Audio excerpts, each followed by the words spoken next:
네, 지난 6월 발생한 대구 방화 사고를 계기로 변호사, 의사 등 전문직들이 신변 위협을 받는 경우가 많다는 사실이 수면 위로 드러났습니다. 스튜디오에 나와 있는 김혜인 기자와 후속 취재 얘기 더 나눠보도록 하겠습니다. 김 기자, 사건 이후 이 입법 움직임이 있는 등 각계에서 대책안 마련에 좀 나서고 있죠? 네, 그렇습니다. 대한변호사협회 같은 변호사단체뿐만 아니라 대한의사협회, 대한치과의사협회도 법조 의료인 대상 폭력과 보복행위 근절을 촉구한 바 있습니다.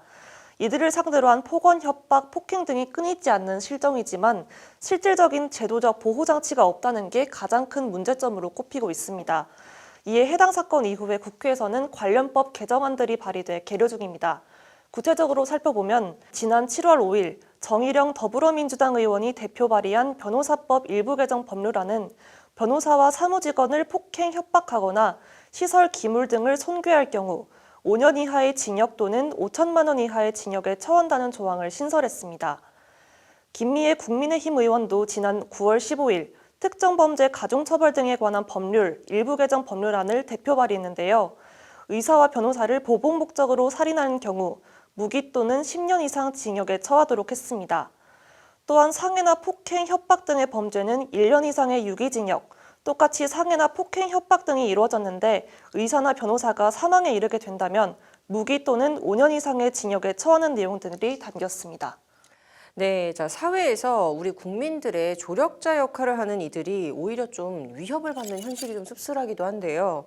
특히 이 여성 변호사들의 고충도 상당하다고요? 네, 그렇습니다. 성범죄 전문 이은희 변호사는 여성 청년 변호사가 이러한 신변 위협에 노출되기가 더 쉽다고 토로했는데요. 영상 하나 먼저 보시겠습니다.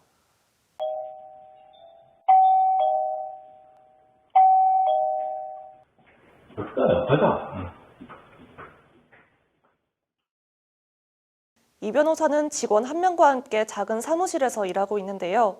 늦은 밤 남성 2명이 찾아와서 초인종을 누릅니다. 사전에 약속이 돼 있지가 않는데 혼자 사무실에 있었다면 더 공포스러운 상황이었을 것입니다. 이은희 변호사는 자신의 페이스북에 피해자 보호나 약자 보호가 허술한 사회에서 피해자도 불안하겠지만 피해자 사건 많이 하는 변호사도 사건 사고 갈등의 복판에서 격앙된 당사자들 사이에 서 있는 여성 변호사는 더 힘들다며 사회 안전망과 보호 대책이 필요한 것이 비단 피해자뿐이겠냐 되묻고 싶다고 심경을 밝혔습니다. 이런 일들이 반복되다 보니까 사비를 들여서 안전장치까지 마련을 했다고요? 네, 저희 취재진이 직접 확인을 해본 결과 변호사실 내외부에는 수개월간 보관이 되는 CCTV가 있었고요. 사무실 앞에는 초인종을 누르면 소리와 함께 영상이 촬영되는 장비도 설치돼 있었습니다. 남성 2명이 밤에 찾아온 사실도 이 덕분에 알게 된 거라고 회상했습니다. 또 현관과 변호사실에는 문을 잠그는 시건장치가 설치돼 있어서 외부에서는 문을 열지 못하도록 했는데요. 하지만 이 변호사는 예방 조치는 될 수 없는 게 현실이라고 호소했습니다.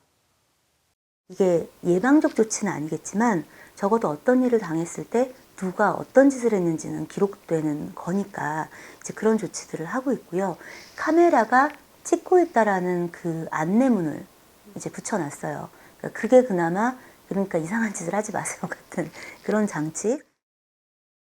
네, 아무래도 이 대형 로펌 사무실에 비해서 좀 소규모 법률사무소 사무실의 보안 시설이 열악한 게 현실일 것 같은데 의뢰인들의 소송 비용 그리고 변호사의 안전 이 두 가지가 딜레마일 것 같아요. 네, 맞습니다. 이 변호사는 현재 작은 법률사무소를 운영하면서 성폭력 피해자를 변호하는 데 최적화된 위치에 있기는 하지만 사실 마음속 불안감이 상당하다며 이런 현실에 대한 고민이 필요하다고 밝혔습니다. 사건을 많이 해왔기 때문에 좀 큰 곳에서 같이 올래? 같이 해보는 건 어때? 같은 제의를 전혀 안 받아본 게 아니에요. 그런데 그렇게 되면 지금도 오히려 이제 다른 주변부에 사용하는 비용은 없고 내 인건비와 내 직원의 인건비 그리고 사무실 운영비 정도이기 때문에 가지고 있을 수 있는 가격 구조가 있어요.